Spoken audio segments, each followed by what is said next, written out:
So thank you very much. First of all, I would like to really convey my thanks to Arab Regional Center and also to Amra for inviting me to really be part of this very interesting conference, very relevant conference, and also giving me an honor to chair this session. So thank you very much once again. I straight away jump to the session, which is on building resilience in recurrent and mutually superimposed trauma. Looks very complicated topic, but it's a very apt and a very important area to really look at. We have five very eminent speakers here who are going to bring their ground experience. But let me start by sharing some of my views on this topic. When we think about cultural heritage, of course, it is for us a symbol, an identity that we are really concerned about, and we want to really recover it. But cultural heritage is not existing in isolation. It is product of a larger social, economic, political, institutional, and environmental context. So that is what generates cultural heritage. And ironically, when we think about heritage, we forget about the context within which cultural heritage is created. And that sometimes leads us to problems when we think about our options for recovery. Also, often when we think about conflicts, of course, when we are going through a trauma, we are very much concerned about those events that have led to the trauma. But in that process, we forget that there could be other things which are happening along with that traumatic event for which we are concerned about and for which we are doing the recovery. And the areas could be vulnerable to disasters caused by natural hazards. Let's say there would be areas where there are floods, earthquakes, fires, and these are not going to happen out of that context. So the context which produces the trauma is also a context within which all these other events also take place and create vulnerability to disasters and to cultural heritage. Often we also have to keep in mind that conflicts can create a kind of vulnerability to these events, to the different kinds of disaster events. And also sometimes these disasters themselves, whether they are caused by natural or by human-induced origins, can lead to conflicts. So there's a very intimate relationship between conflicts and other kinds of disaster events. And if we don't look at these connections, probably our actions are going to be very much maybe not holistic, maybe not take into account the larger kind of a concern. And in some cases, maybe if we are not mindful of these other kind of trauma events and focusing only on one event, we may in fact reduce vulnerability to one event, but in that process, increase vulnerability to other events. So that's also something which has to be often has to be kept in mind while we think about our recovery and reconstruction options.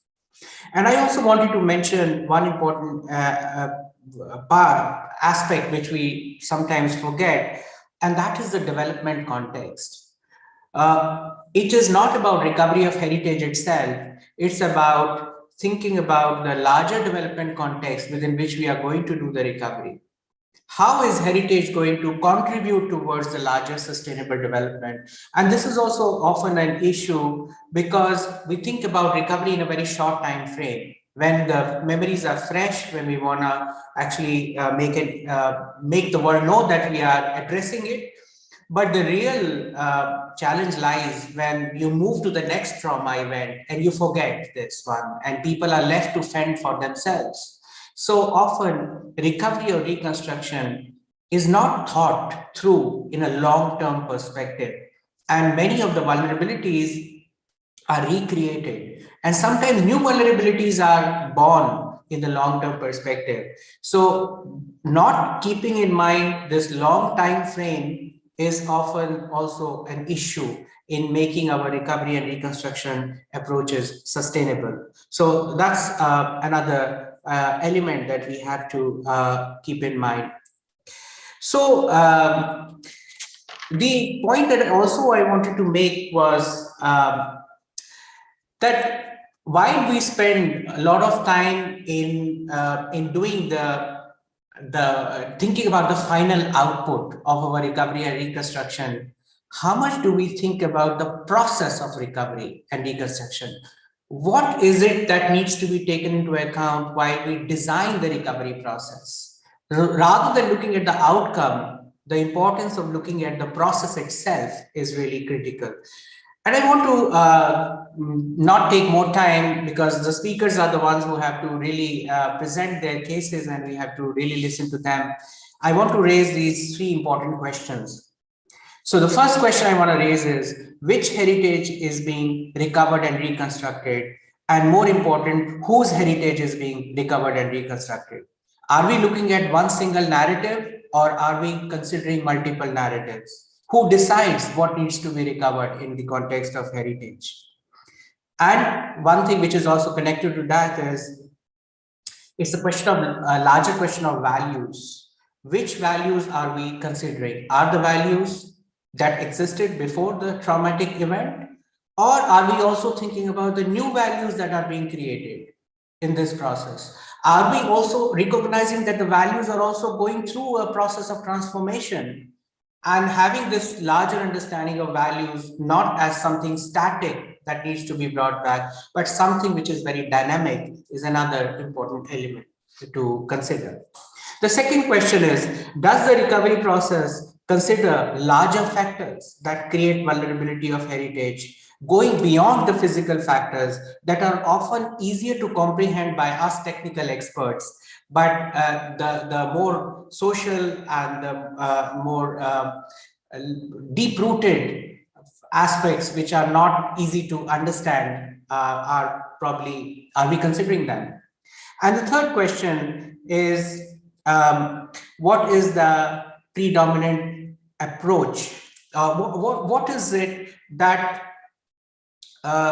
we should think about in terms of the process that we must facilitate for recovery and reconstruction, so that we take into account all these local contexts which are so important, rather than us experts jumping in, parachuting in from outside and taking decisions.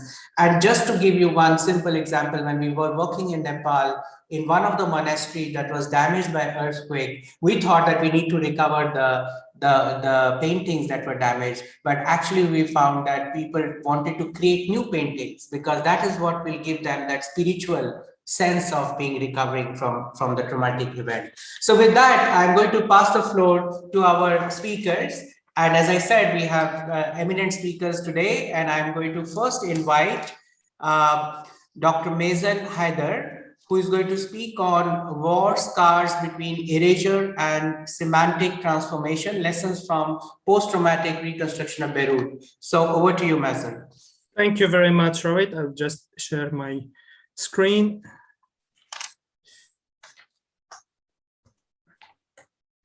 Here we go. Can you see it? Yes. Okay, great. Good afternoon from Paris. Thank you very much, Rohit. And I would like to thank certainly the organizers, especially Amra and Mohammed, for this very interesting conference and all this process. I will be presenting war scars between erasure and semantic transformations, lessons from post-traumatic reconstruction in Beirut. This contribution will explore the links between the reception of destruction by Lebanese urban communities and post-war recovery practices regarding their built heritage. Using the example of the Lebanese War, 1975-1990, as a starting point, I will then approach the issue of semantic transformation of the scars of the war within the built environment. We will then examine the particular case of the rehabilitation of the Beirut National Museum, more closely located on the former demarcation line. This example will be analyzed as a representative model of the integration of cultural heritage into post-trauma recovery. In general, as we know, the conservation of built heritage impacted by armed conflict embraces broader issues of the perception of time, the nature of the conflict, and the place it occupies in society's collective memory. While exploring a community's different narratives of a traumatic period, war history can hardly be limited to the beginning and to the end of hostilities, as often mentioned in historiography. Instead, the construction of memory of an armed conflict, particularly an internal one, will likely cover the entire period from the first manifestation of violence, 1975 in the case of Lebanon, to a possible peace agreement, 89-90, passing through all the various stages of its evolution on the ground, as shown in the diagram. This said, the process of acceptance or rejection by Lebanese society of war scars, whether on ordinary or iconic buildings, deserves to be explored at each different epoch and not merely through the moment of reconstruction. Regardless of the strategy adopted in rehabilitation, post-war projects can be intrinsically related back to the origins of what can be designated as evil. In other terms, the approach behind operations on damaged buildings can be analyzed in relation to the vicissitudes of the war, not just the so-called period of peace and birth. Between 1975 and 1976, the beginning of the war in Lebanon, the term used by the Lebanese citizens and the national press to designate the armed conflict is events. Events that evoke war rather than embodying it, as mentioned in one of the captions of one of the Lebanese magazines here on the slide. These moments can invade normality by destabilizing and contaminating it. A traumatic event is here considered as a threat or a black spot that must be eradicated. It is an evil that hurts but can nonetheless still be cured. On the other hand, the use of the term war, harb, adopted 1 year later after the beginning of the armed conflict, denotes a first recognition of its fatality. Here, violence is no longer exceptional. On the contrary, it represents a recurrent manifestation of what can be identified of a state of evil. While sensitivity toward violent acts does not dissipate, feelings of surprise may diminish considerably when the state of war is fully acknowledged. Tangible traces of repeated violence on the built environment can therefore be filtered by a system of normalization that strips progressively of their atrocity, while at the same time rendering them more tolerable. Throughout the long Lebanese war, the perception of explosive traces evolved to the rhythm of the conflict. Erased from interior spaces or those easily accessible by users, they are often left on the exterior of buildings where repair operations seem less urgent or even superfluous. Generally speaking, the trace of an explosion is only dealt with when it constitutes a risk or a major inconvenience to the interior space. Between superficial scars and large breaches caused by explosions, preference is given to sealing the larger ones. Between exterior surfaces and living space, priority is given to the interior. This tendency paved the way for a new definition of war scars. These can indeed coexist with daily activities during the period of instability. In the post-war period, questions that arise in reconstruction projects generally, and perhaps logically, take an offensive stance towards the harm inflicted to a building. Indeed, after the 1990s, visible war traces on residential buildings in Beirut have survived only by default. But other intellectual reflections take some critical distance from tragic events and point out the potential value of war scars for restructuring new perceptions of architectural heritage. The second scenario, visible on a very limited number of post-war memorials in Beirut to the right, shows historical maturity in allocating value to the preservation of the disturbing memory within any given reconstruction attempt. Instead of simulating rebirth through a return to the past, this approach that can be observed worldwide recognizes evil as part of a bygone period that is unlikely to reemerge. No longer restricted to astonishment, the tragic event takes on qualities that aim at reassembling history. A countless number of public buildings in Europe clearly witness and commemorate the end of the First War and the Second War.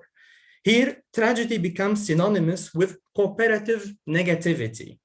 The absence of an element, be it a column or a wall, is inscribed as the result of an atrocious event and no longer a symbol of an atrocity in itself. A breach in a wall can then be perceived as a part of a transformation process similar to any other change due to time or weathering, such as patina or chromatic alteration. The answer offered to destruction by rehabilitation projects in general involves redefining the past, either by accepting the traumatic event totally or partially, or rejecting it in favor of identical reconstruction. A tangible trace, a sign of shrapnel or gunfire, still visible on a wall, certainly constitutes a wound inflicted to the building.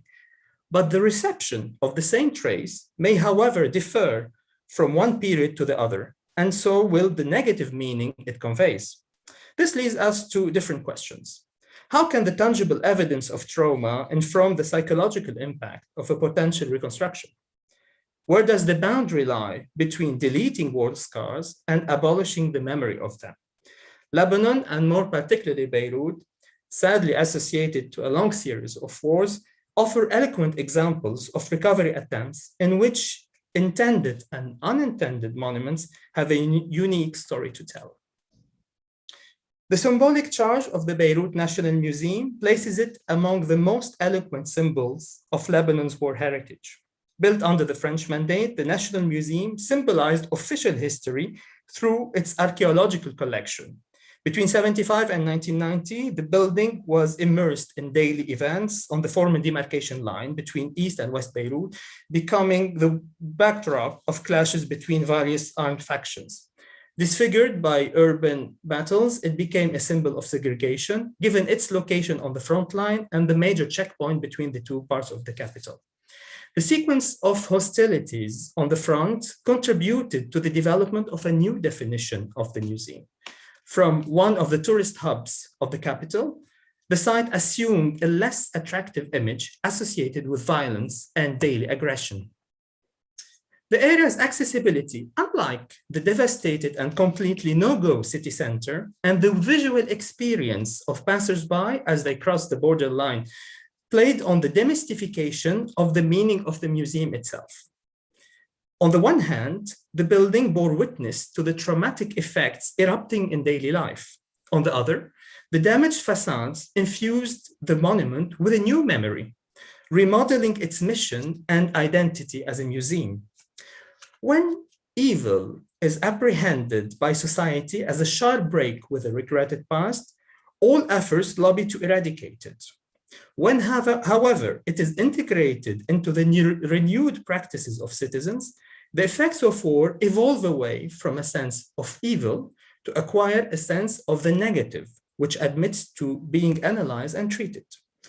The confrontation between traumatic traces to be removed and negative testimony acceptable in a certain normality is amply discussed in French philosopher François Julien's essay Du mal du négatif. In his analysis of the subtle gap between the two terms, Julien addresses the question of the constructive role of what could commonly be designated as evil. The negative, unlike evil, reveals unexplored and even unimagined resources.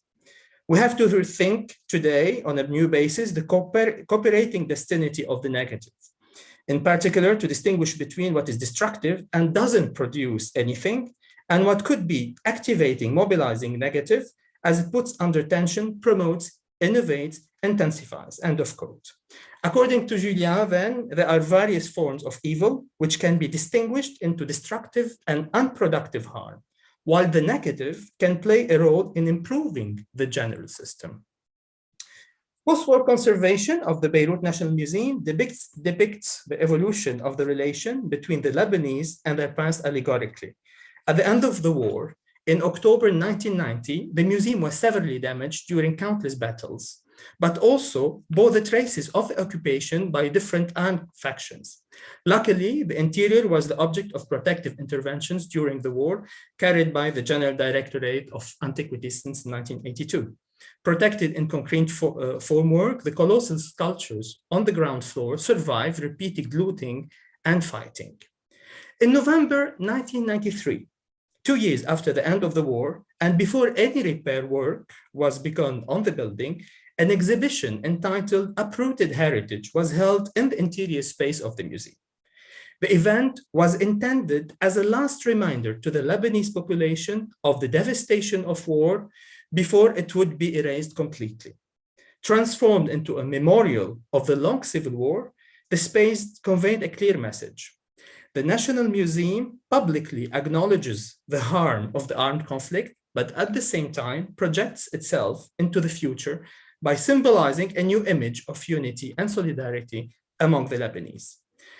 After this very powerful adoption of tragic history, the museum was later marked by a rather radical, restorative, and innovative intervention that left little space for war scars. In contrast to the approach of the exhibition, the conservation project did not aim to preserve any signs of the Lebanese war. The facades were fully restored to their original state, and gaps caused by shrapnel filled in a systematic way. Even though temporary, the Uprooted Heritage exhibition of November 93 not only offered a constructive interpretation of the trauma, but also denounced the systematic erasure of its memory.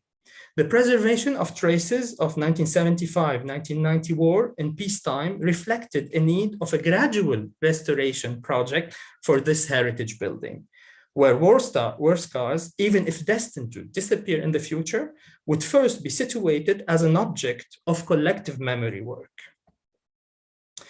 After having embodied Lebanon's official history for so long, the Beirut National Museum became an eloquent expression of the nation's fragilities throughout the conflict.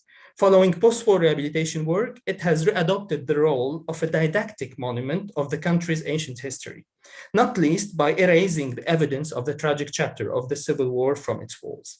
A short video documentary played in the museum's visitors does continue, however, to illustrate the tragic history silenced by the post-war restoration project. Through a scene immortalizing the moment of the demolition of reinforced concrete forms and the rebirth of ancient artifacts, the digital medium becomes an essential tool for ensuring continuity and coherence to the site's history. Analyzing the nature of a conflict gives a better understanding of post-trauma narratives and recovery. In the case of the Lebanese war, the long sequence of destruction, segregation, and spontaneous reconstruction initiatives has left a profound mark on people's attitude toward their built environment. Although dictated by a limited budget, such operations tend to be well received initially, moment one, because of the positive change they bring after a long period of decay. As the positive impact of the initial repair attempt diminishes, moment two, attention is increasingly drawn towards the other visible traces of unattended repairs, pending since the end of the war. The interstitial period between the end of the conflict and the launch of eventual restoration project may seem to embody a moment of reconciliation between the tangible effects of war and an established peace situation. This moment can indeed be designated as the healing time. The longer such signs remain into peacetime, the more likely they convey a message and arouse public interest. When it comes to the conservation of built heritage, intervention on war scars depends, first of all, of the temporality with which the operation takes place. The decision to silence scars, to balance their visual impact, or to magnify their presence are all different strategies dictated by distance in time from the tragic event. Standing on the demarcation line, a few hundred meters away from the National Museum, the Barakat building, known today as Beirut, mentioned today by Zaki, is well placed to illustrate this tendency. Launched in 1994, the campaign to safeguard the Barakat building not only highlights the architectural value of the architecture, but represents, above all, a testimony of the lengthy armed conflict. Today, the residential building of the Barakat family, rehabilitated between 2012 and 2014, preserves bunkers built by snipers, graffiti, and impact of countless explosions. If on one hand, time has facilitated an acknowledgement of the war with this rehabilitation approach, to the other, the healing process seems disrupted by the regular return to violence in Lebanon. The tendency to reject disturbing signs unsurprisingly reappeared after the Beirut explosion in 2020. Here, the preservation and even identical reconstruction of what little is left of the city's architectural heritage has certainly become a leading priority for unprecedented collaboration by a large number of international organizations, public institutions, and NGOs. The very few voices calling for a celebration of rebirth through the conservation of some ruins, including the silos, has come off as inappropriate given the tragedy and a scale of destruction that has surpassed the effects of the 75-90 war. Unlike the tabula rasa policy adopted in central Beirut in the early 1990s, redressing the wounds of residents today seems to be strongly associated with the reconstruction of mainly late Ottoman historical landmarks around the city. On the other hand, the absence of a focal distance from evil seems to have dissipated any possibility in the minds of the Lebanese of scrapping the eventuality of a future cycle of violence. Away from the context of reconstruction, a statement by philanthropist and writer Georges Boustany, 2020, is particularly interesting in this respect. As part of a partnership with the Lebanese newspaper L'Orient du Jour, Boustany has since April 2015 been republishing each day on social media the issue of the newspaper from 40 years ago, the year of the beginning of the Civil War, 1975. After the 2020 explosion and the impoverishment of the country, Boustany decided to suspend temporarily his documentary work with the following statement: "The explosion of the port of Beirut and the terrible crisis we are going through have just shown that the war of Lebanon did not end in 1990. I am saddened and worried to see that we have lost not only innocent people, hundreds of thousands of homes, and what is left of our beautiful heritage." If you can just conclude because the time is over. Okay, very good. So while the traumatic past appears to be omnipresent in the Lebanese history, the tendency to preserve its scars seems increasingly fragile. In explaining his decision, so Boustany mentions a certain wariness in documenting out the past, but on the other hand, the call of many followers on social media to reconsider his decision and to continue sharing archival documents from the war, documenting what has been lost, showed a certain historical maturity among the Lebanese community vis-a-vis the war of 75-1990 that is certainly evolving from evil to a cooperative negativity. Thank you very much. Thank you very much, Mazen, for a very, very interesting and thought-provoking presentation. I think you are really making us ponder over what is the role of memory in recovery and what to prioritize, and how are we really looking into, as you mentioned in your last slide, something which is progressive, which is not really one-time event, but something which people live on day-to-day basis is something important to consider. So thank you again. Let me now move to the next presenter. It's Ms. Samira Saleh Aishavesh from the Department of Architecture, University of Sana'a in Yemen. And she is going to speak on people and heritage in Yemen, where to next. So over to you, Samira.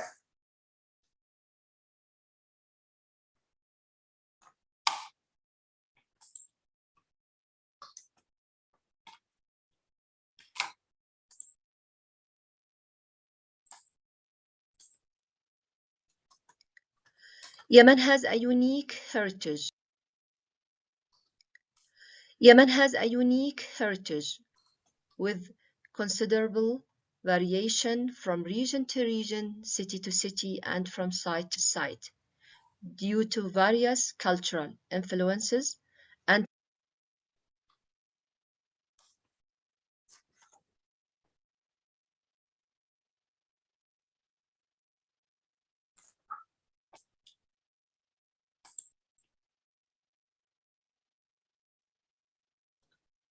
Um, I'm trying to fix this. okay.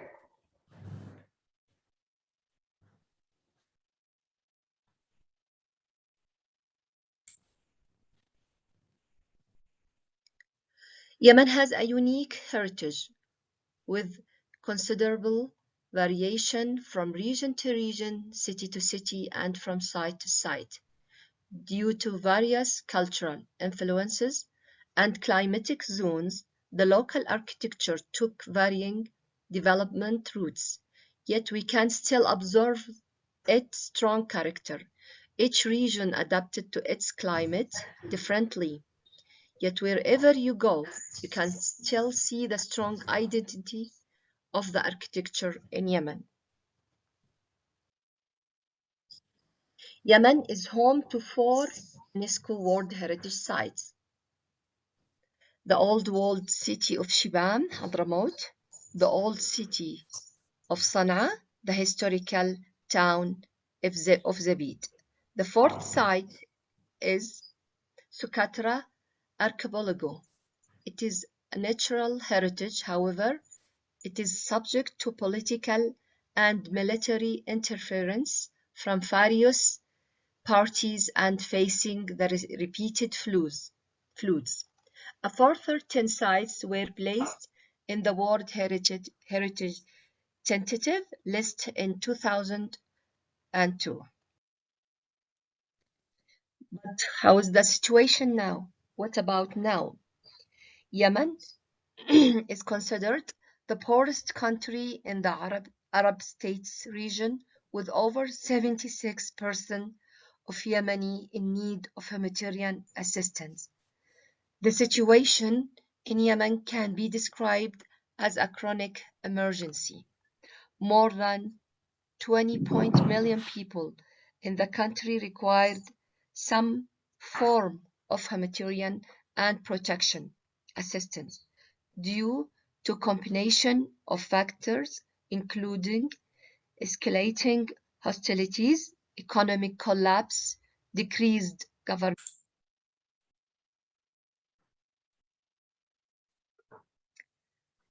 Yemeni people are suffering poverty, hunger, diseases, and lack of basic services, which is compounded by the impact of flooding. As a result of everything people are facing, heritage also has begun to suffer serious consequences from neglect, destruction, disfigurement, and abandonment. Many buildings have been damaged to varying degrees, and others suffers from a lack of essential maintenance. The moisture that attacks buildings from inside and outside is the main enemy. The facades are losing their beauty and distinction, not least when disfigured by additions, while few are concerned in restoring the white decorations and details. The gardens have become barren, their green color gone, many turned into garbage dumps. The urban fabric of the city is increasingly disfigured by foreign elements.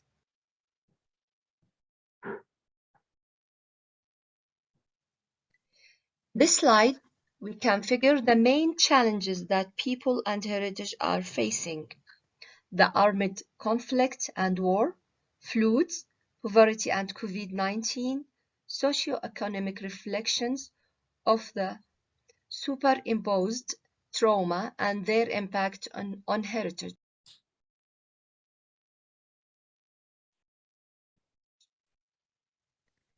The armed conflict and war affect all aspects of life: social, economic, health, security, the environment, etc. The fighting and killing between the various parties on the ground has claimed thousands of lives. Airstrikes and bombs have destroyed valuable and original parts of Yemeni heritage.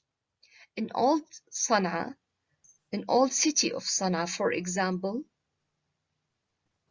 which is exposed for many repeated targeting by the aviation force of aliens, airstrikes points inside and outside the old city of Sana'a lead to the damage of heritage buildings in the old city, where the total number of damaged buildings 1,975, which 43 were completely destroyed, and 96 with serious damages, and 376 with moderate damages, and 1,460 with varying damages. At that time, people live in fear of missile strikes, while the depressions of the political situation have exhausted them and increased their suffering. In spite, there have been vigorous efforts and serious interventions by UNESCO and its main partner, the Social Fund for Development, SFD, Yemen, to carry out various projects to support heritage in the various heritage cities since 2017. And during this critical period, the last of which is cash for work. But the need is huge and the suffering is great, that requiring the attention and support from many parties and efforts to help the heritage and people. Floods. Even nature had decided to contribute to the suffering of the people of Yemen and their heritage, sending rain and floods that have compounded the destruction of infrastructure, collapsing roof and parts of buildings flooded for days, so that they retained the moisture that continued affecting the buildings. Streets were full of water and waste for days, spreading diseases and contributing to the deaths of many, all of which has disastrous consequences for already heavily burdened people. COVID-19 is exacerbating what was already the world's worst humanitarian crisis. Despite the spread of COVID-19 in Yemen, people have not had the luxury of fearing it and have paid less attention, precisely because they knew the condition of their health system. Corona pandemic has increased poverty levels and worsened their economic condition of the inhabitants of the historic neighborhoods due to closure and similar measures. They have lost even their casual jobs and day labor, increasing their poverty and their suffering.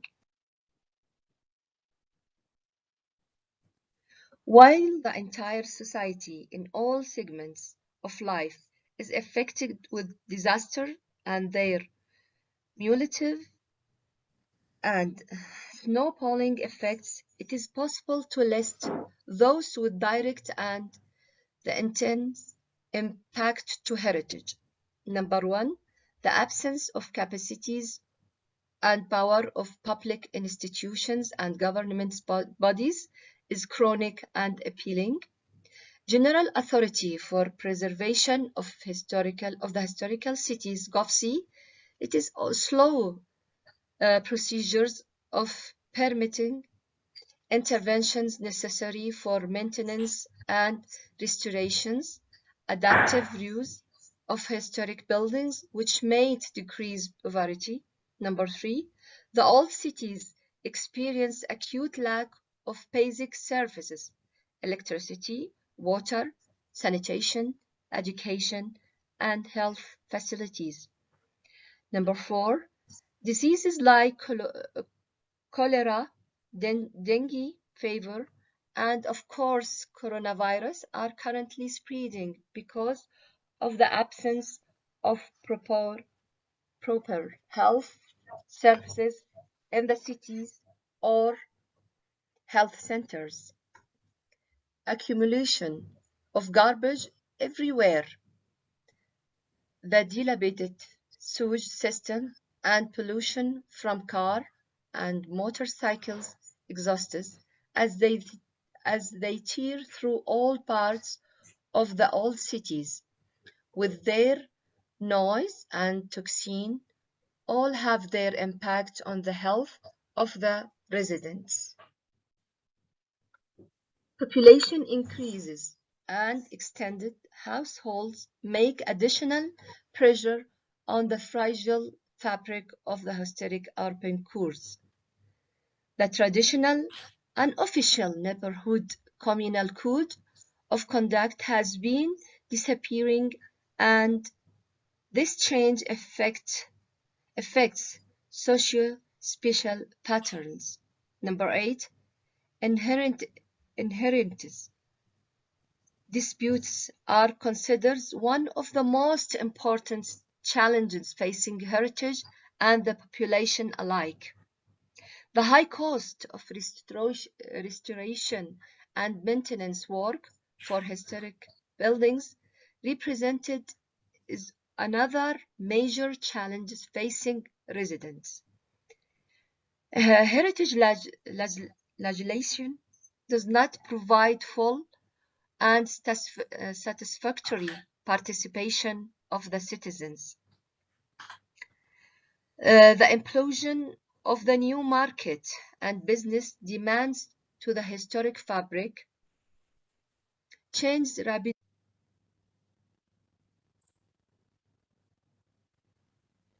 So finally, we have to ask ourselves, so what we have to do, how can we help people to face the challenges in historic cities? To preserve and perpetuate heritage, attention must be paid to the challenges faced by the people who inhabit it and contribute to its survival. Therefore, we must look at what they are facing and suffering in the historic cities and try to offer them relief and help them continue to live in and preserve their homes. We should therefore consider the following actions: spreading awareness of the importance of heritage, not least by holding activities both inside and outside the cities, also at schools, in squares, parks, and elsewhere, to educate people about the importance of heritage and its value for identity and as a legacy for generations to come.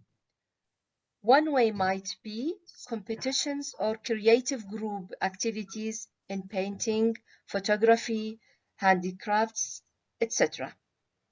Also, we can conducting interactive activities that stimulate participation by residents in the old cities and encourage them to preserve and stay in them by announcing a prize for best neighborhoods building or activity that serve the cities and its residents, supporting the manufacture of local building materials.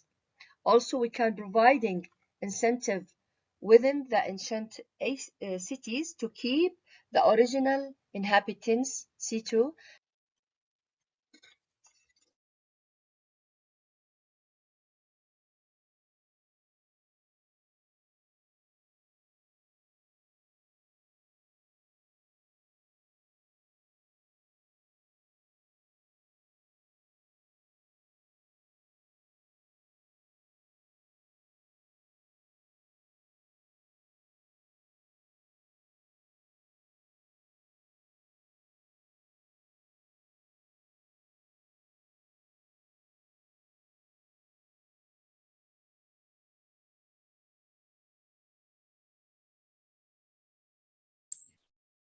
Okay, it seems like we have some problem, but maybe we have almost the whole. Sorry. Do you hear me? Yes, we can hear you. Okay, now we can continue.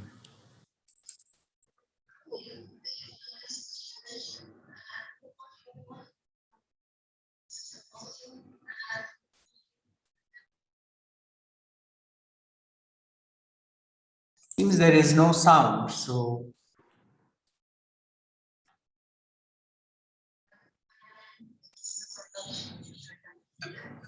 I suppose we have anyways reached the end of the presentation, and more or less we could hear the whole presentation pretty well. So thank you very much, Samira, for your very touching presentation. I would say it really tells us that it's not just one event, but there are multiple issues that kind of combine together, and addressing them doesn't require heritage to be seen in isolation. Rather, we need to really have a more holistic view where we consider overall human development as an important parameter for saving heritage and ensuring its recovery. So thank you very much for this presentation. And I will move to the next presenter now, is Mr. Jonathan Sbuga, who is... Sorry, Rohit. Jonathan could not join us for... okay, all right. So we will go to Professor Abdul. Okay, so we will then go to Professor Abdul Sharif from University of Dar es Salaam, Zanzibar, and he's going to be speaking on national reconciliation as a prerequisite for national heritage conservation, the House of Wonders and Zanzibar Stone Town. So over to you, Professor Sharif.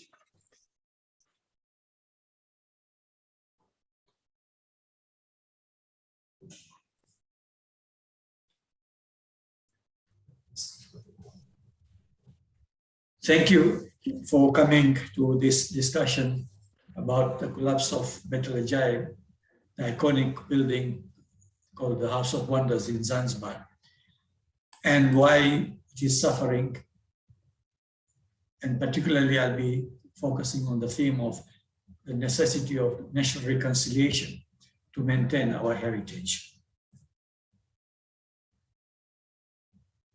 I'd like to explain the position of Zanzibar itself, in which this building is such a prominent place. One is to understand its location in Zanzibar, which is along the East African coast and developed as a center of Swahili civilization. Now, what do I mean by that? The Swahili civilization developed along the East African coast, where Africa met the Indian Ocean. And along this coast developed a cosmopolitan culture over many centuries, bringing in Africans from the one side, but all the peoples across the Indian Ocean, from Arabia to the Gulf and India and even beyond, together to create this highly cosmopolitan society.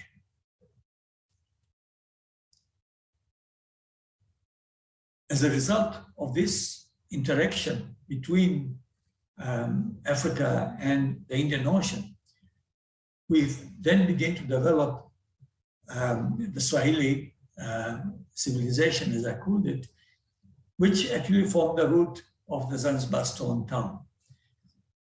And it took a particular form of architecture that explains the kind of people who were living there. The coastal people were, to a considerable extent, maritime traders. And therefore the sea and trade on both sides, in the Indian Ocean as well as into the interior, was part of their way of life, interacting with people. So they developed a house structure, as you can see from the diagram, where it tries to satisfy the necessity of such a class. So the first part, merchants tend to be rather modest.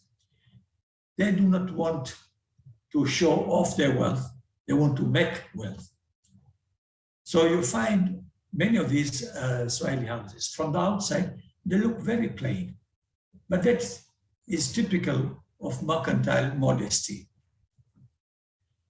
The second important thing in these houses is sociability.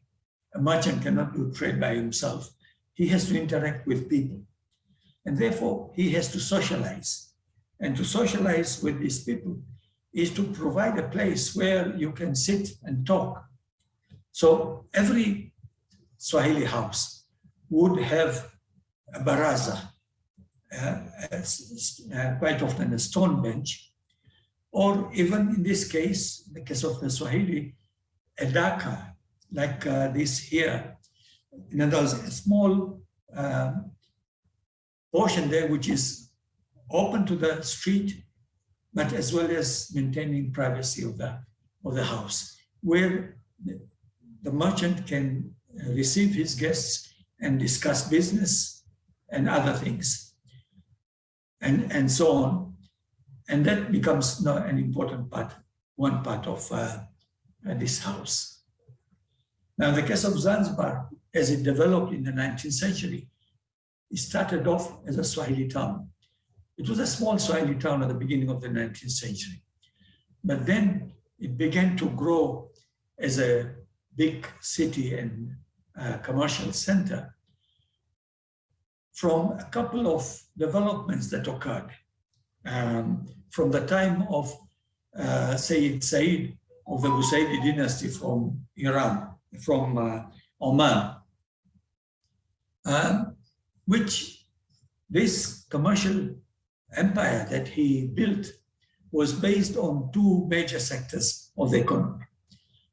One was the club economy, introduction of clubs from Southeast Asia initially, which flourished in Zanzibar. And because the spice had very high prices, it brought in a lot of wealth to the landowners, many of whom were Arabs, but also Americans and traders and indigenous Africans who all participated in this trade.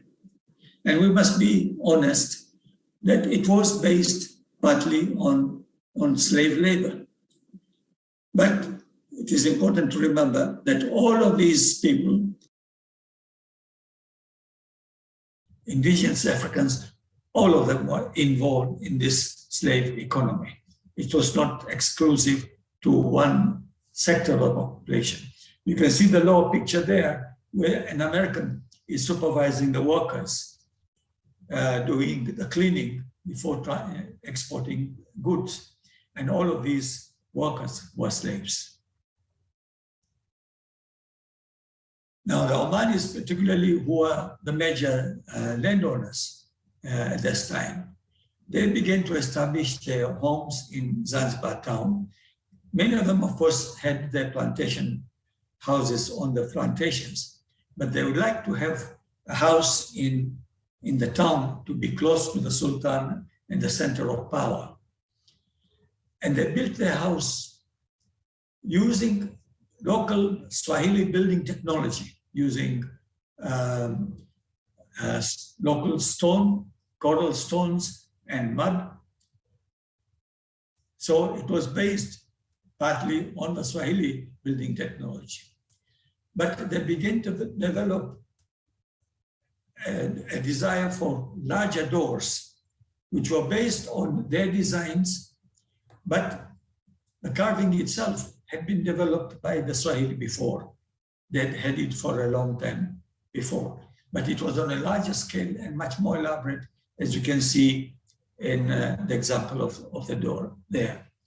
Typically, these houses were square, huge block of square building with a courtyard in the center to maintain privacy of the family, which was always very important to these families. But they also had some special places where they could receive guests to discuss business or to socialize in general with the family and so on. So they would have the majlis and assembly and everything else. Outside the building was very plain, with small windows to maintain privacy of the household. But there was a lot of decoration inside, largely imported from India, from even China, as you can see in this last picture there, showing the furniture in the palace. So this was one side of the story, trade across the Indian Ocean. But this commercial empire was based on trade between the coast and the interior, because one of the major items that was exported from Zanzibar and the Swahili coast was ivory coming from the interior.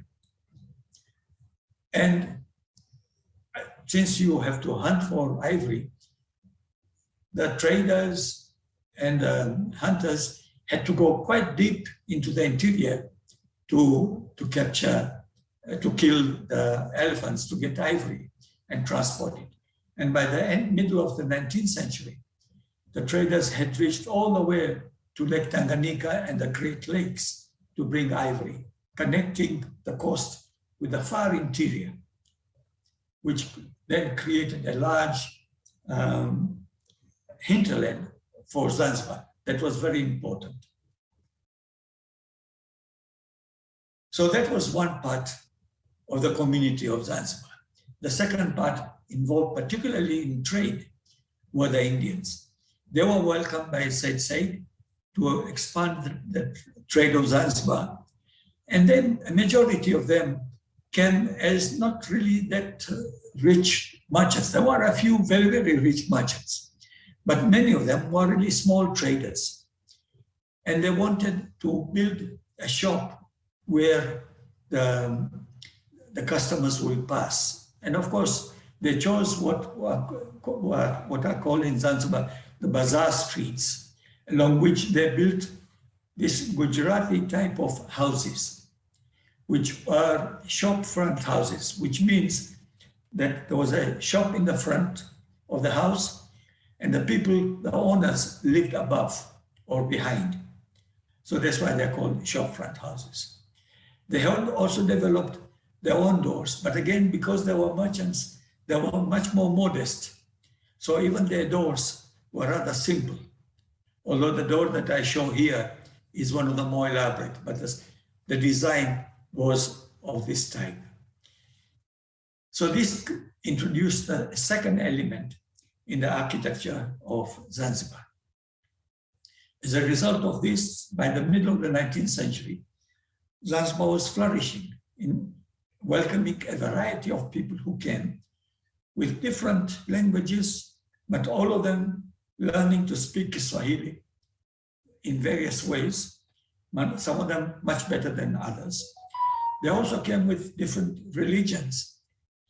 So, but a mercantile community like this one has to respect the different religions. And this was an Indian Ocean-wide tradition. So for example, in this picture, you have a Sunni mosque on one side, you have a Shia mosque in the middle there, you have a Hindu temple on the third, you have a Christian Catholic church on one side, an Anglican church on the other side. And when Zanzibar achieved its independence, they issued a stamp which showed all of these buildings showing religious tolerance as an important element of our culture. By the 1870s, Zanzibar had reached its climax of prosperity.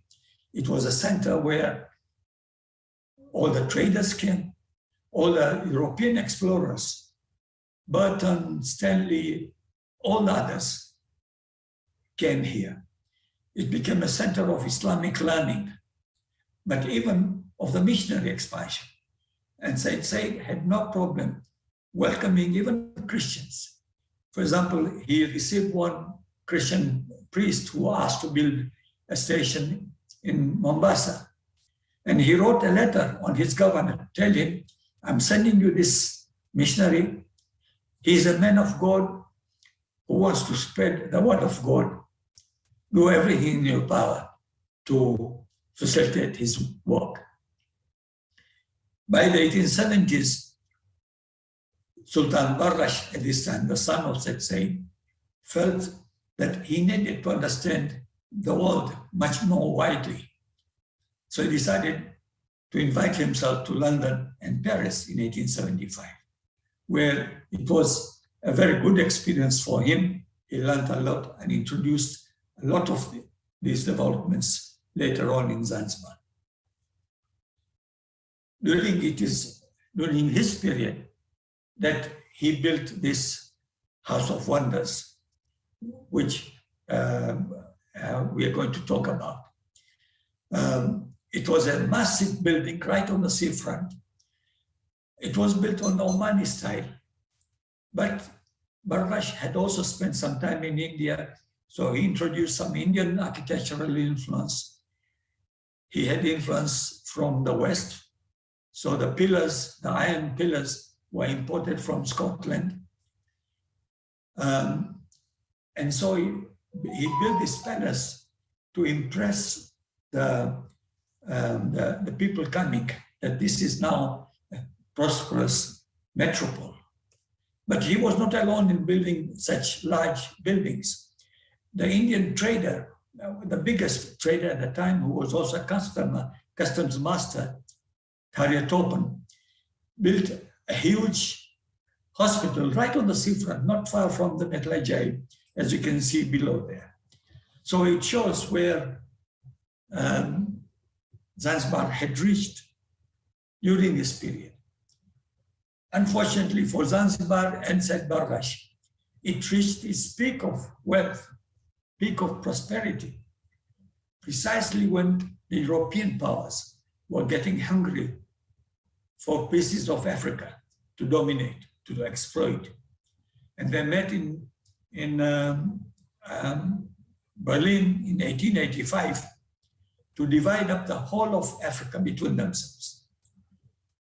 So they divided, in dividing this one, they were dividing even the hinterland of Zanzibar, which included Kenya, Uganda, Tanganyika, the Congo, Zambia, Mozambique to some extent, but particularly all these areas. So they took away all of these strategic hinterlands of Zanzibar. And Zanzibar itself was left with only 2 islands, which themselves were forced to come under British protection in 1890.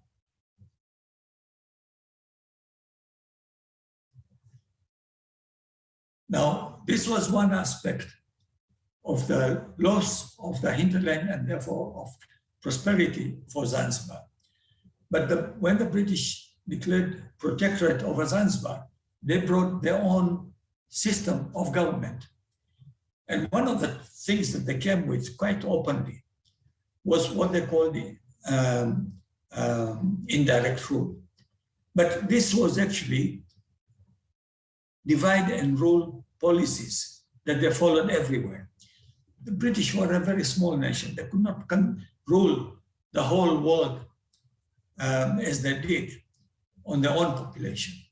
So they tried to go through indirect rule, was one, to use the local rulers through whom to rule, in the case of Zanzibar, the Sultan, but also to divide the populations in these territories so that they don't unite against the British rulers. So in the case of Zanzibar, they found a population that included Arabs, Indians, Africans. And for them to rule Zanzibar meant to divide them, to keep them divided so that they can rule. And they did it even in their town planning. When they came, Zanzibar town was a very prosperous but very mixed society. Big stone houses owned by Omanis or Indian traders were living right next to African huts all around. And they were all mixed, they were not separated, they were not segregated. And they took the decision that no, this is not a good colonial town. We must separate the natives from their capital, the new capital. So they began to prohibit the building of huts on this peninsula on which the town had developed, on the argument that all these huts with coconut leaves as roofs were highly inflammable. So people were not allowed to build these huts in this part of the town, and they had to go to the other part of the town beyond the creek, where they began to live.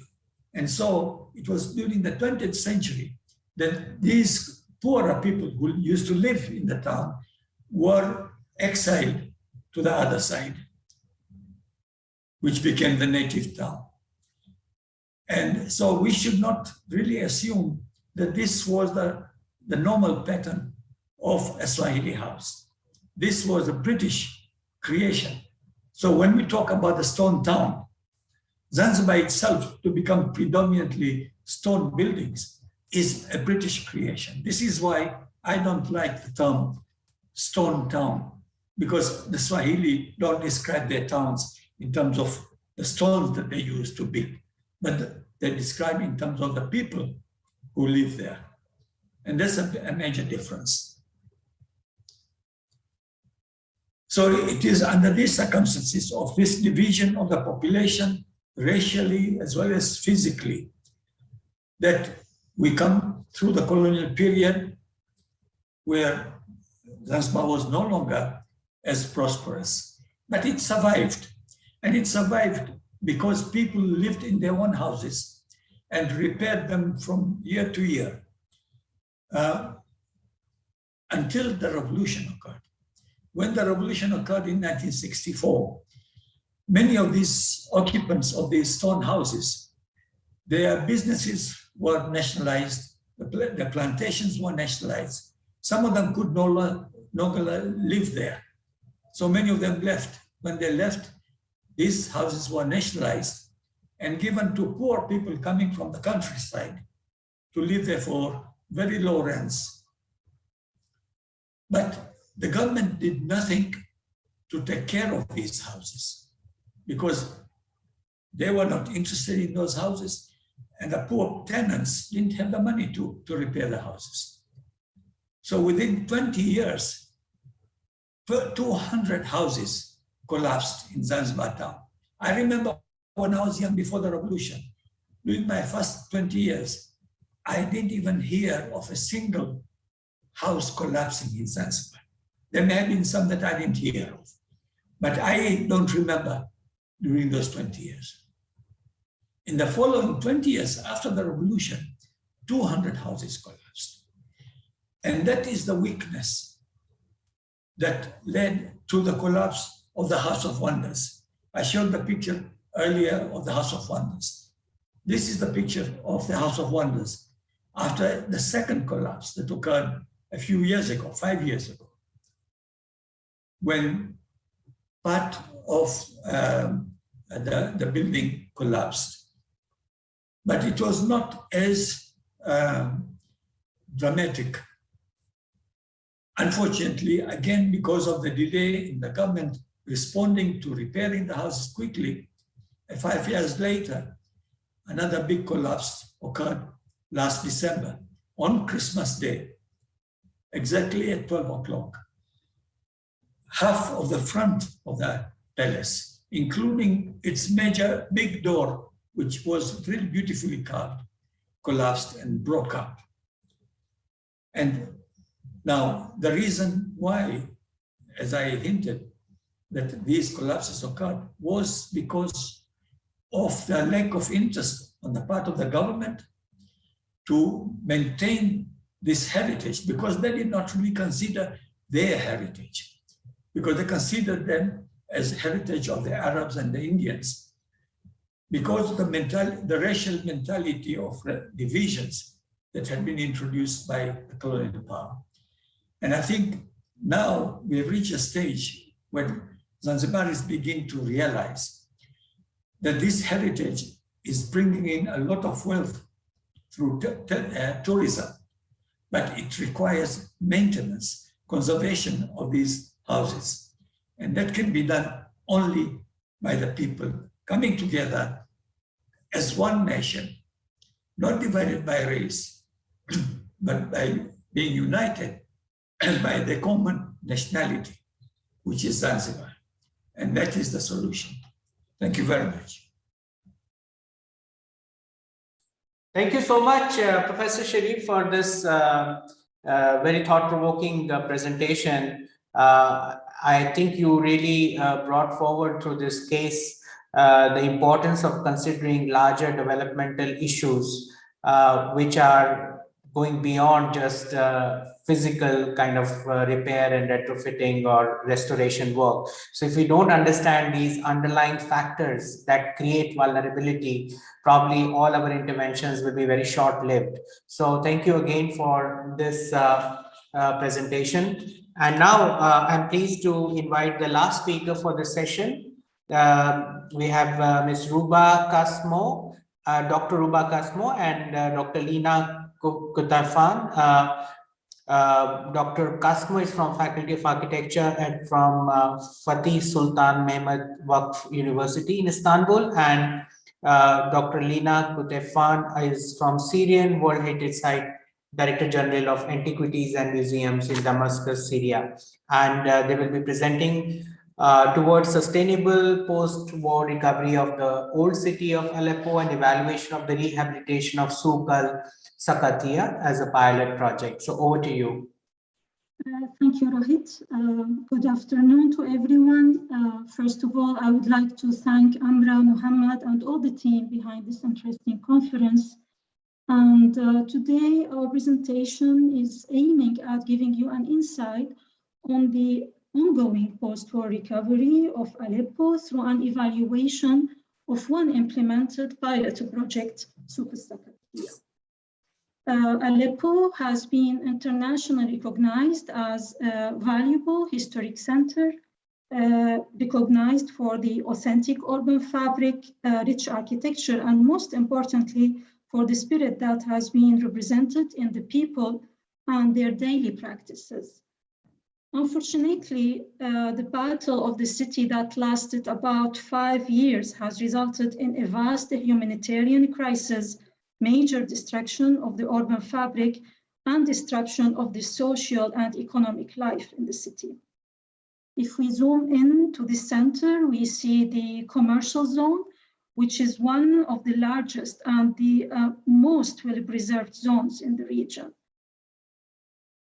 It has like multiple functions, hundreds of markets. It's a dynamic atmosphere day and night, to the level that it was acquired a local name by the local inhabitants, El Mdine, a name derived from the Arabic word Medina, because it's with the full meaning of the words, it's a city inside a city. However, unfortunately, the zone was also one of the most damaged sections in the city during the battle, as you can see from the photos.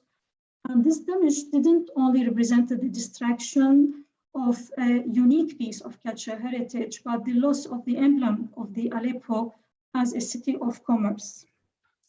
The increasing rate of damage was evident in the report of UNESCO UNITAR that represented all the damages to the cultural heritage of the city, and in more detailed damage assessment that has been conducted in 2017 once the condition became stable in the city.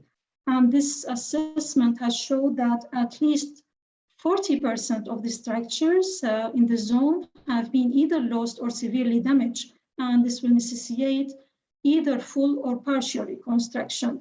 Not to mention that the whole zone will necessitate a full rehabilitation of its economic and social activities. A national strategy for the recovery was set in 2018 in order to implement the process and to coordinate this process. And this strategy has acknowledged that it would be a long journey full of constraints and difficulties, and therefore it acknowledged that the implementation of the activities, at least in the short term and the mid-term phases, should be through what is called the special area plans, These areas will have a symbolic and significant role in the life of the local community, so they can strengthen the local spirit and provide a booster for the recovery process. One of these areas was chosen, the zone was chosen as one of these areas, and the markets within the zone were prioritized because they are the major urban hub for the local community, and they are the arteries that can connect the different sections of the zone. Then there was a need to choose one project to serve as a pilot example through which all the ability of coordination among the different partners and the management of the available tools can be examined. And for this purpose, Souk Sakatiya was chosen. This was for multiple reasons, as you can see here from the map of the zone, that the souk has a central location which will enable a balanced, let's say, following projects in the future. And for the function of the souk that is daily related to the directly related to the daily needs of inhabitants, so it can be put in functions as once as the implementation of physical works will finish, and also for the moderate level of damages that will reduce the time needed for the restoration, study, and implementation. A memorandum of understanding was signed among the partners, namely the Ministry of Culture, represented by the Directorate General of Antiquities and Museums, Aleppo Governorate, the local NGO, the Syrian Trust for Development, and the Aga Khan Foundation for Cultural Services in Syria. Then the tasks were defined and distributed among the partners, and works started in November 2018 and lasted for 10 months. If we want to start with an overall evaluation of the project, we can say that by the end of the project, the common spaces of the souk had been fully restored, and out of its 53 shops, 33 had been restored and reused for their original function. Generally, the implemented works were of good quality that respected the historic and architectural value of the souk. However, until now, the souk didn't yet regain the full degree of socio-economic activity.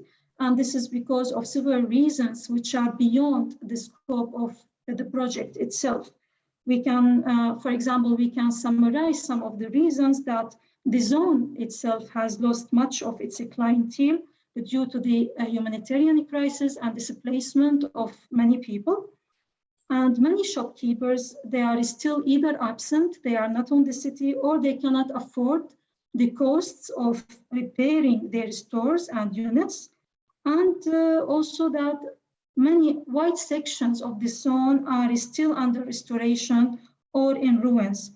So these factors actually, although they were anticipated from the beginning, but unfortunately they are becoming more and more critical due to the prolonged economic stagnation of the city, which has been deepened by the sanctions and the pandemic conditions in the recent years.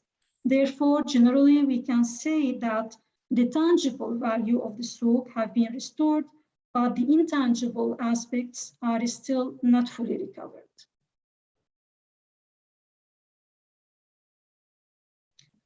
For a realistic evaluation of the project, we choose to compare it with some other restoration projects that are currently taking place in the zone, that we can highlight the key factors behind its efficiency. And here you can, we try to summarize the most important factors.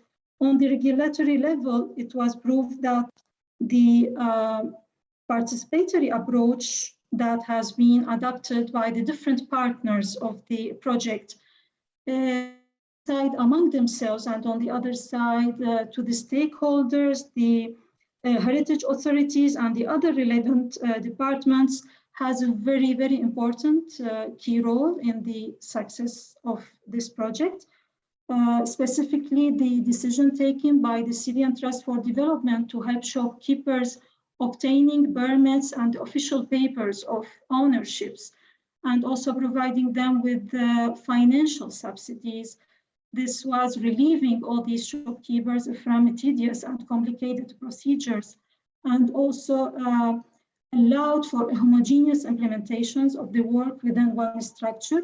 On the other side, the contribution of the AKTC and the GAM through providing building materials and technical assistance whenever needed, all of these factors has enhanced the overall quality of the works. And most importantly, they have motivated the shopkeepers to restore their units and increase their sense of common responsibility. On the technical level, as I mentioned before, that generally all the physical implemented works were of good quality, and this was due to the restoration study that has been prepared by experienced specialists, the technical specification and know-how regarding the local building materials and techniques, the experienced local contractors and workmen, and finally for the efficient supervision of implementation from both AKTC and the GAM staff. Although these factors were manageable in the case of Souk al-Sakatia, unfortunately, until now, they are not available for many other projects. And this actually underlines the need or the urgent needs for updating the current building codes and regulatory tools to be more responsive, more flexible, and incentive, preparing guidelines that are derived from the examples of good practice and circulating among all the professionals who are working in the city, and developing efficient capacity building programs that targeting every needed level, academic, vocational, and administrative. As a conclusion, we can say that the initiatives that have been used in our case study and proved to be effective should be adopted as and formulated as tools and mechanisms. And only by that time, we can say that the project has successfully, sustainably met its main objective as a pilot project in the long journey of recovery. Now I am leaving the floor to my colleague Lina, who will provide you with more details on the organization and implementation of the project. Thank you for your attention.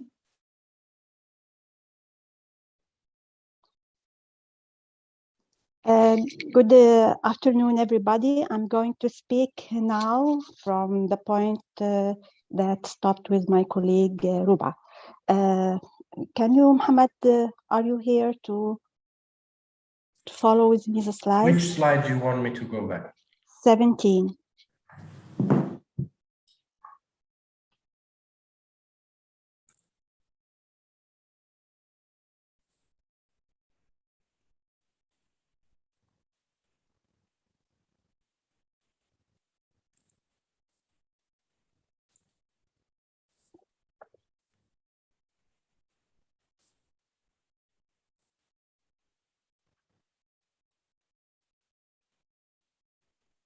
Okay. I'm going to speak about the implementation of the project. On receiving the results of the social survey and meeting with the stakeholders, the Syrian Trust of Developments and the Aleppo Governorate, and the results of the physical survey which done by the Aga Khan and the Directorate General of Antiquities and the Museum of the Souk, the following actions were decided. The first one, the common spaces of the souk, which is the central passage, the entrance, and the upper roof, would be restored by the Aga Khan under the supervision of the DGIM. The infrastructure and service network would be upgraded by the Aga Khan with the collaboration of the Department of Technical Services under the supervision of the DGIM. These works would be funded by the Department of Technical Services. The restoration of shops, interiors would be left to the owners under the supervision of the Directorate General of Antiquities and the Museums. The Syrian Trust of Development would help shopkeepers obtain permits and provide financial subsidies for those who couldn't afford restoration cost. Aga Khan would select a number of shops that exhibited a wide range of problems and restore it as a model of the others. It would also provide technical assistance to shopkeepers as needed. Next, please. The restoration works were assigned to a local specialized contractor. The scale of the required works was manageable, allowing the problem of the shortage of workers and building materials to be avoided. The workers, about 16 total, were all locals. The building materials need could be secured, albeit at high prices. Implementation started on November 2018 and finished within the planned time frame, which was set as 10 months. Next, please. The implementation works went in several stages. The first one was preparing the site by cleaning the debris and sorting the dismantled original stones and bricks to can be reused, installing necessary scaffolding, removing all the new cladding materials, elements, and old installation.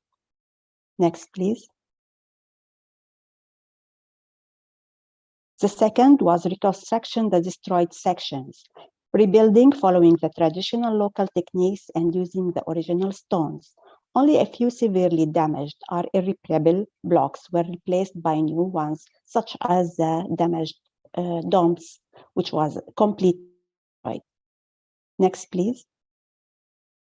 Also restoring the deteriorated architecture elements, such as the wooden doors, windows, and all the stones. Next, please. Restoring the shops, works were implemented upon agreeing with the shopkeepers on the material and designs. Regarding the shop's facades overlooking the main passage, new wooden shutter or natural design were installed, and the concrete floor were replaced by a new one of basalt stone, like the original pavement of the souk. Next, please.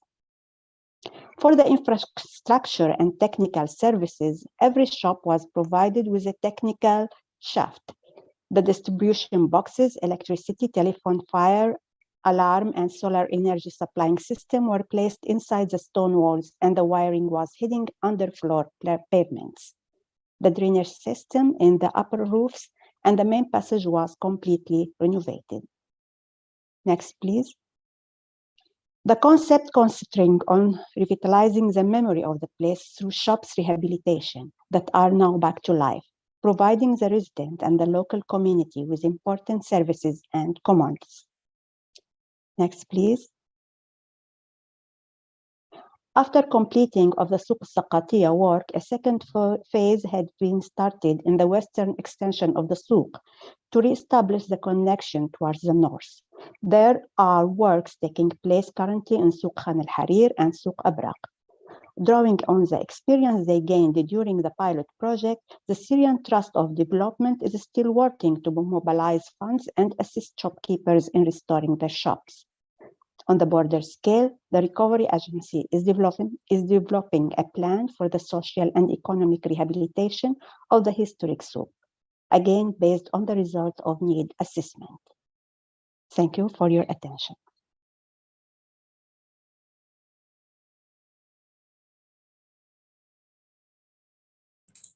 Thank you very much, Lina.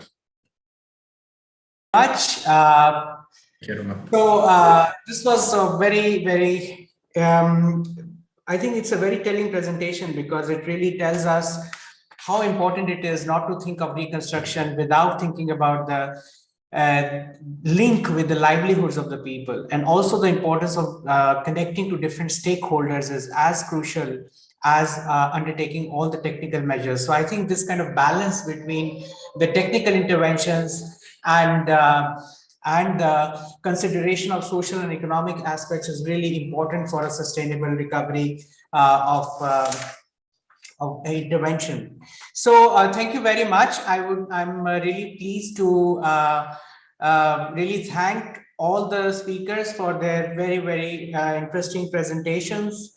I must say that all of them threw very important highlights on certain things that we must keep in mind when we think of the critical, complex crisis situations for which recovery interventions are designed. Now, at the end of the session, actually, we have two experts who are going to reflect on all these presentations. And let me start by inviting Mr. George Richards, who is the Director of Community Jameel. Mr. George Richards is, I'm going to actually say one question for which I would like the response of both the experts. So maybe, George, you can, based on your rich experience from the field, can you suggest practical ways for ensuring that recovery and reconstruction options ensure reduction of vulnerability to multiple and superimposed trauma events and enable long-term sustainability? So if you can throw some light on this important question.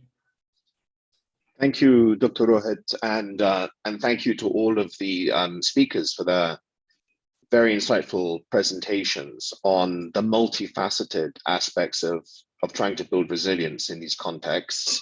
I think we've seen some of the many different ways in which practitioners in this field talk about restoration, rehabilitation, building resilience, whether it's from intercommunal reconciliation and harmony, peace building, through to commercial and livelihoods building, through to addressing the painful histories and traumas of conflict.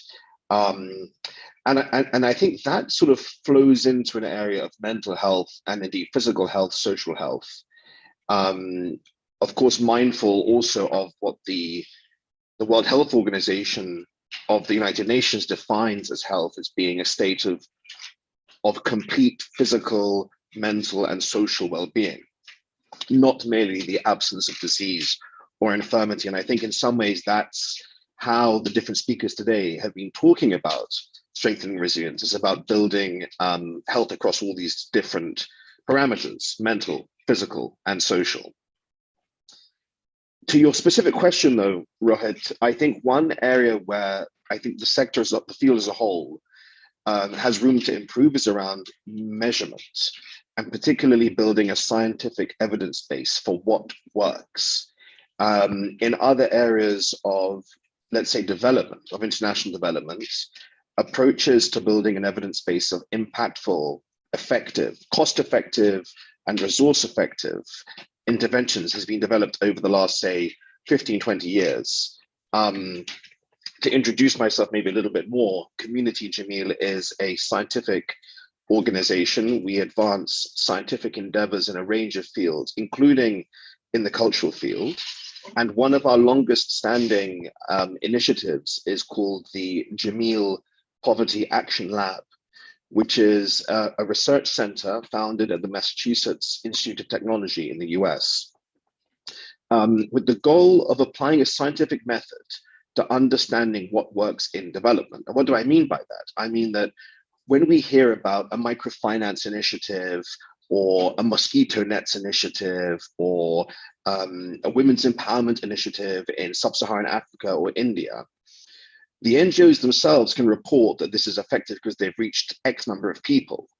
But what these researchers at this institute at MIT called, as I said, the Jameel Poverty Action Lab, or JPAL, what they decided to do was to take the approach used by the pharmaceutical industry of randomized controlled trials. In other words, let's apply the same intervention to two groups, one population that receives the intervention and another that doesn't, and then let's measure the impact over time of that intervention. And through that measurement, actually have a scientific basis to decide whether this is effective. And if it's effective, by how much?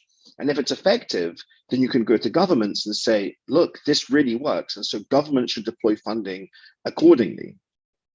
Now, to my knowledge, this is one of the most impactful ways of building a scientific evidence base for intervention. And in 2019, the co-founders of this center, Esther Duflo and Abhijit Banerjee, won the Nobel Prize in economics for their work in this field. And I believe that there's an opening now for a similar approach to be applied in the cultural heritage space, particularly when it comes to post-conflict reconstruction and building resilience to multifaceted trauma, because there's so many different interventions, so many different philosophies and theories about what works, that without a clear evidence base, we will always be almost competing around what seems to be the most effective intervention. And I would therefore advocate to our assembled experts and presenters that perhaps this is an area where we can all come together to build standardization and a general agreement on the need to have a more rigorous approach to evaluating these kinds of interventions. Thank you. Thank you very much, Josh. Thank you for your very interesting reflections. Indeed, an important consideration for all of us to make. How do we measure the impacts? How do we, because that should be the basis for improving our decisions. So evidence is definitely always helpful. Now I'm pleased to invite Mr. Rand Epic, a conservation and heritage management expert, again with a lot of experience to reflect on these presentations. So over to you, Rand.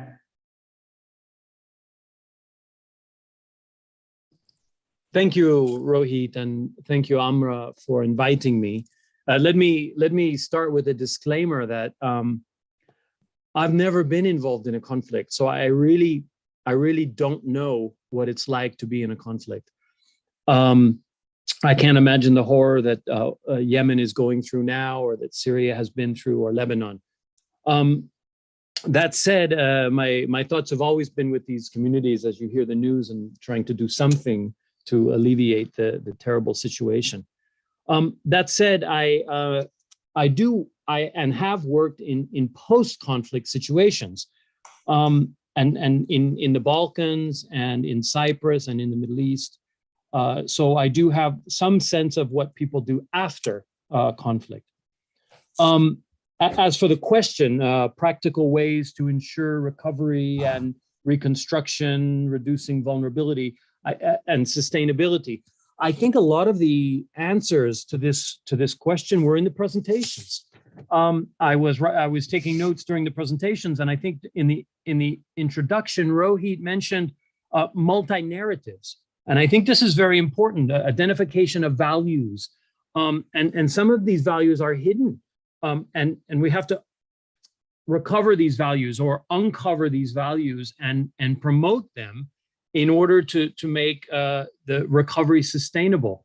And I think back on some of my work in Cyprus, because in some of the places that I've worked on with the Technical Committee for Cultural Heritage there in Cyprus, during our work on the reconstruction or conservation, we uncovered many stories that people didn't know about because the conflict was so old, since 1974, and trying to communicate these to new generations to ensure sustainability with the new generations.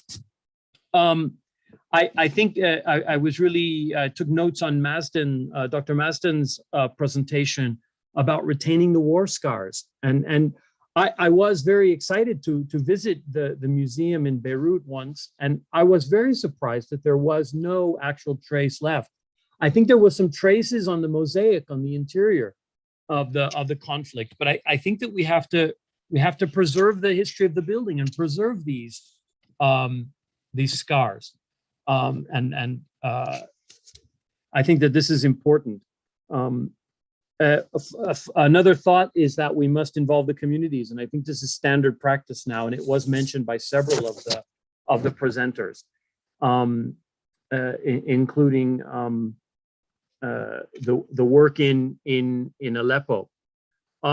Finally, I think we have to recover the uses of these spaces. I was really excited to see the work of architects Ruba and Luna on the souk, recovering the economic values of the souk, and it was really exciting to see those images. And I hope some of the scars were retained. I was looking for evidence of that in the presentation.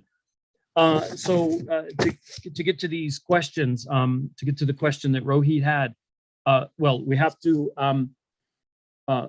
ensure the values are retained, discover new values and transfer those values to new generations, communicate those values, make sure that they're not static, as Rohit said, We must retain some of the war scars, some of the conflict as part of the history of the places, involve the community, recover the economic values. And I think the last note that I made from architects Ruba and Luna are to have a cooperation between these big entities. I was excited to see that these big entities such as the Aga Khan and the authority in Syria were working together and dividing carefully the work and providing subsidies and technical assistance to those merchants that could recover on their own. This cooperation was inspirational. My final thought is on tolerance, and I've experienced some of this in my work in the Balkans and in Cyprus, is to encourage tolerance, but at the same time to have intolerance for intolerance, to put it in a strange way. That is once I was involved in a project in Bosnia and Herzegovina, where there was some intolerance in one of our sessions, and my colleagues from Sarajevo dealt with it very succinctly by not being tolerant of this intolerance, and they asked the participant to excuse himself, and I think that separates the political discussion and the regurgitation of the terrible history when the topic is more closely refined and focused on heritage and the reconciliation. This person at this particular conference had a political agenda and a desire to regurgitate the past, and I was impressed with the work of my colleagues there from CHWB, Cultural Heritage Without Borders. So that's my answer. I hope that helps. It was inspiring to listen to these presentations, and I thank again the organizers and the presenters. Thank you. Thank you so much, Rand. Thank you for also really emphasizing on this importance of keeping the memory, because that's something which is in the danger of being lost. And as a part of our effort in recovering is also to ensure that for the future generations, these memories are kept, even though they are painful. But the challenge always, as has been also brought out very interestingly through some examples, has been how do we ensure a consensus in a context where there's a conflict, where the communities are divided, when there are different perceptions, and heritage sometimes is used as a tool, as a means to create those divisions. So it is on one hand important for us to look at recovery of heritage as a means to build resilience, but at the same time we have to also recognize that in this process heritage of all sections of communities are given due consideration, because if that is not done, probably we'll end up creating more conflict even by putting in some of our efforts in the recovery process with all our good intentions. So thank you so much for these reflections. To both you, George, and to Rand and also to all the presenters for such a exciting session. So I think we are finishing a little bit early because one of our speakers couldn't be there with us, but I would like to take the opportunity of really summarizing what his paper mentions, which I think is really, really important. And through this case study of the recovery of Kasubi tombs in Uganda, I think an important thing, that message that came across, was the fact that we as technical professionals many times think that our job is to just do it in a technical way. But when we look at how intangible practices are so important for people to recover, they actually determine what is priority. Because sometimes for us as heritage experts, what is a priority is not really the priority for the community to whom heritage belongs.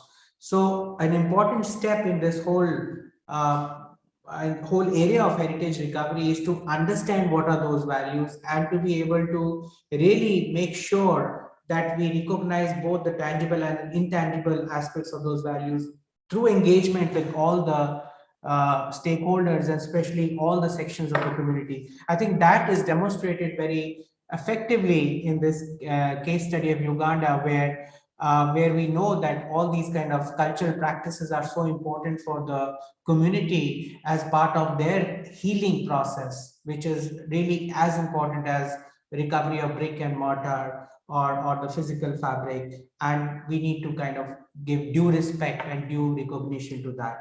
So with that, I will again like to thank all the speakers for this very, very exciting, stimulating session. A lot of things to think about as we further move on improving our recovery processes for the future. And as George mentioned, I would also reiterate the fact that these lessons are so important for us, and we need to really document them and disseminate them, because that's how we will learn from both our successes and our failures. And I think the publications that have been brought out, which were mentioned by Amra in the beginning, the one with ICOMOS and ECROM's collaboration, and the other recommendations like Warsaw recommendations, they are based on these solid experiences, and we need to really capitalize on them. So thank you once again for this opportunity for me to chair this session, and I pass the floor back to the organizers. Thank you so much. Thank you very much, Dr. Rohit. And I would like to thank to Marie-Laure and to Rohit for wonderful chairing of both sessions. I would like to thank to all speakers and Joe, George, and Rand for being here to summarize and reflect to the presentations. In accordance to my personal opinion, the both sessions are a great success, and I really have enjoyed in all presentations.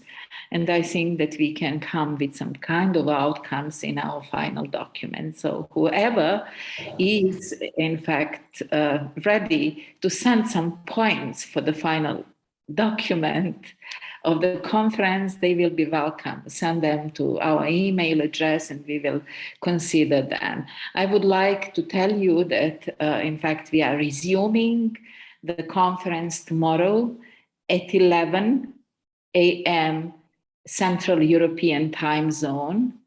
And we are looking forward to your presence tomorrow as well. I hope that the presentations that are ahead of us are as interesting as those that we have listened to today. So thanks once again, and I would like to thank, of course, colleagues from Arab Regional Center for all the perfect logistic, if I can say. Everything has been going smoothly. And especially to Mohammed, who coordinates everything in his skillful and way that is joyful to anyone who collaborates with him. Thank you all for your valuable contribution to this conference. Thanks to all the colleagues here at the Arab Region. There are many colleagues behind the scene, and I hope to see you all tomorrow. I'm sure there will be much more interesting information and presentation that we will go through tomorrow. See you all tomorrow at 11 a.m. CET time. Thank you very much.